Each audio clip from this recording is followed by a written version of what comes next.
کما تیری خوش نصیبی ہے یہ عرض کما تیری خوش نصیبی ہے یہ تجھ میں شمس خدا ارسلا آ گئی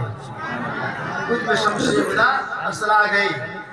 کما سکیہارا کیوں نہ ہو نوری نگر صبح چند گاؤں ہمارے ہیں جو لگے ہوئے ہیں کما سکیہارا کیوں نہ ہو نوری نگر جبکہ نور رضا ارسلا آ گئے جبکہ نور رضا ارسلا آ گئے بکائے نور کما و اطراف ہے ارسلان خان نام ہے کما و اطراف ہے نور چشم رضا ارسلا محمد ارسلان خان ارسلا شیر حق ارسلان رضا شیر بیشہ رضا ارسلان رضا شیر بیشہ رضا سن رضائے رضا ارسلا آ گئے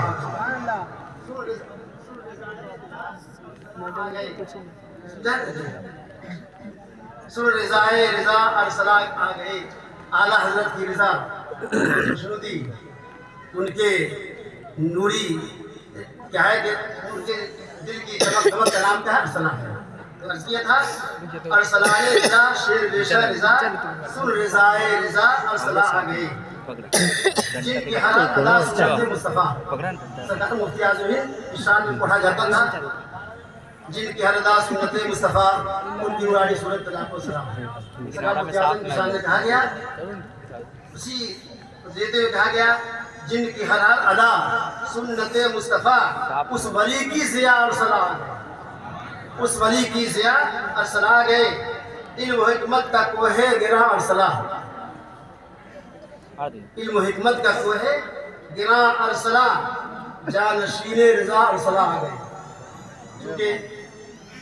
میں نے حضرت کی تعریف میں کیا بیان کروں گا ای خانہ ہم آفتاب است کیونکہ حفظ کا در چلا ہے حفظ کی تصوری ہوگی اعلیٰ کون ہے آج بچے حفظ کرتے ہیں تو کوئی 2 سال میں کوئی 2.5 سال میں کوئی 5 سال میں لیکن اعلیٰ حضرت نے تقریباً 14-15 گھنٹے پورا قرآن یاد کیا ہے 14-15 گھنٹے میں اعلیٰ حضرت نے پورا قرآن یاد کیا کیسے کیا یہ نہ کہ ہماری طرح کے بیٹھ جائے یاد کریں عصر اور مغرب کے درمیان قرآن شریف پڑھ لیتے تھے اور رات میں تراویح سنا دیتے تھے عصر مغرب کے درمیان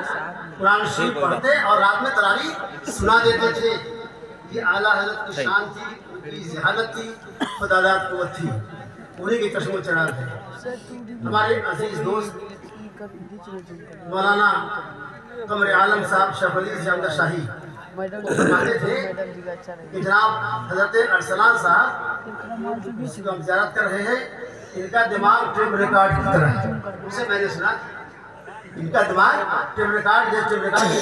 پر محفوظ ہو جائے اللہ نے وہ قوت دی ہے کہ جس کتاب کو دیکھتے ہیں الحمدللہ زمانی یاد ہو جایا کرتے ہیں محفوظ جاتے ہیں اس سے میں نے تاریخ سنی اور وہ عقیدت میں دل میں ان کی چونکہ بہت متقی پرہیزگار بزرگ شخصیت ہے تہذیب گزار ہے ہمارے دوستوں میں سے انہوں نے تعریف کی تو میری عقیدت کے چراغ اور زیادہ روشن ہو گئے انہوں نے کہا کہ جناب حضرت کا دماغ کیا ہے ٹیپ ریکارڈ کی طرح ہے جو سنتے ہیں پڑھتے الحمدللہ یہ فیض رضا ہے فیض غوث ہے فیض مفتی اعظم ہے عطائے مفتی اعظم ہے اور جناب عطائے عبد السلام ہے کہ جناب جس چیز کو دیکھتے ہیں الحمدللہ ہر محفوظ ہدایت کرتے ہیں تذکیہ تھا جن کی ہر ادا سنت مصطفیٰ اس ولی کی ضیاء ارسلا ہے علم و حکمت کا کوہ گرہ ارسلا علم و حکمت کا کوہ گرہ ارسلا جانشین رضا ارسلا آ گئے مفتی اعظم ہند حامد رضا مفتی اعظم ہند اسلام کون تھے آپ کی جد امجد ہیں جب 1934 میں تشریف لائے تو وارپور 14ویں رات کی چاند چمک رہا تھا وہاں کے لوگوں کا بیان ہے کہ لوگوں کی ایک نگاہ آسمان کے چاند کی طرف تھی اور دوسری نگاہ اسلام کے چہرے پر تھی مفتی اعظم حضور اسلام کا چہرہ چاند کی طرح چمکتا دمکتا ہوا تھا